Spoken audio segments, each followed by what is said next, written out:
Hey you guys, Thomas Strong here with StrongerLawns.com. I have a little area, two areas actually, where I had some annual bluegrass, also known as Poa Annua, that was peeking up. You'll see some here, this bright lime green. Over here, there's some interspersed. Here's a little spot over here. So I'm going to be remedying that today.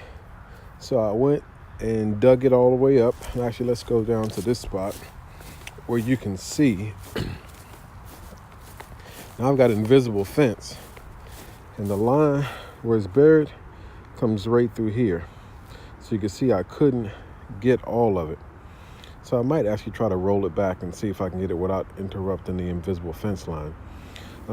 So a few things I noticed. There's some grub larvae in here. There's a little grub right there. Not a ton of them, so just some here and there. Now grubs, if you don't know, or white beetles as they're called, they eat the roots up in their nice old lawn, and some of these roots actually go down pretty deep. All of that you see there is root growth. So I still had a decent amount of soil down here. So I'm going to be going through today. I got a bag of some grass seed, some spot stuff for here. I got a predominantly fescue lawn, so it's some fescue seed. Used to be in what we call the transition zone. So the seed here, 3 types: Kingdom Tall Fescue, Technique, and Restore.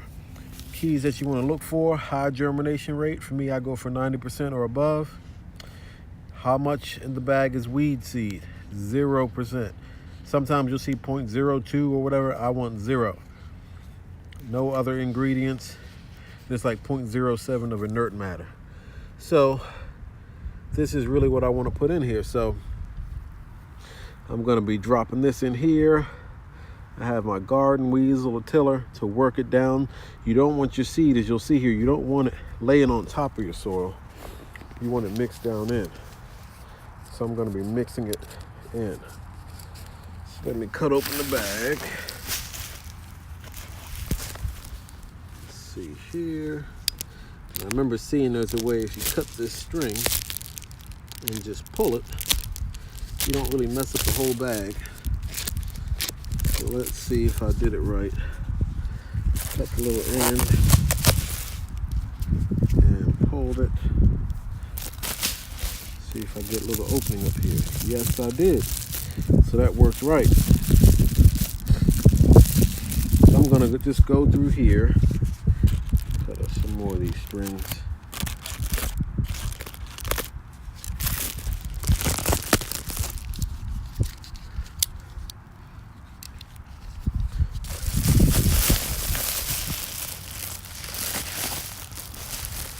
I'm just going to be putting out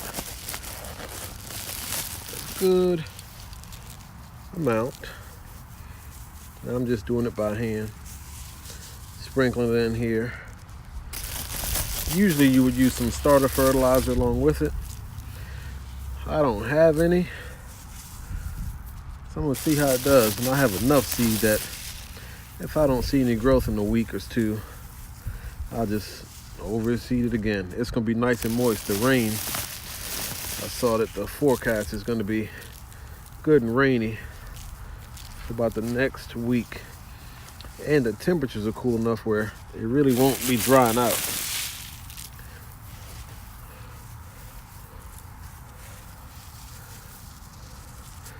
And I'm obviously putting down way more than what's necessary if it were a traditional overseed kind of thing. But I want to make sure I have good thick coverage so that way we don't get anything else trying to fill back in here.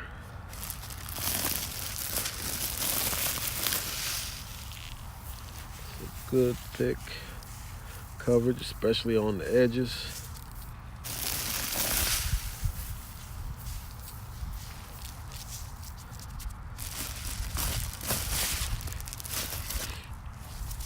And that's pretty good. So then from there, take a little tiller. What I want to do is work it into the soil. You always hear about seed to soil contact. Oh, guess I ought to tighten that. Push these back in there, tighten them up pretty good.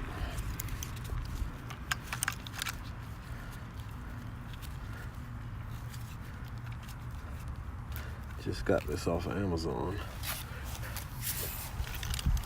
So want good seed to soil contact, working that in there pretty good. So you shouldn't see this same top layer that you see now. I want a good blend of dirt and seed all in there together.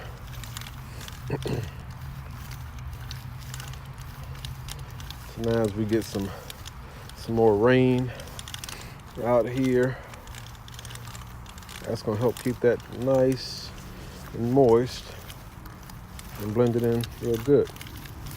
I'm going to work up these edges so that way it's not such a dip in the yard from where I had to use the shovel to get down in there.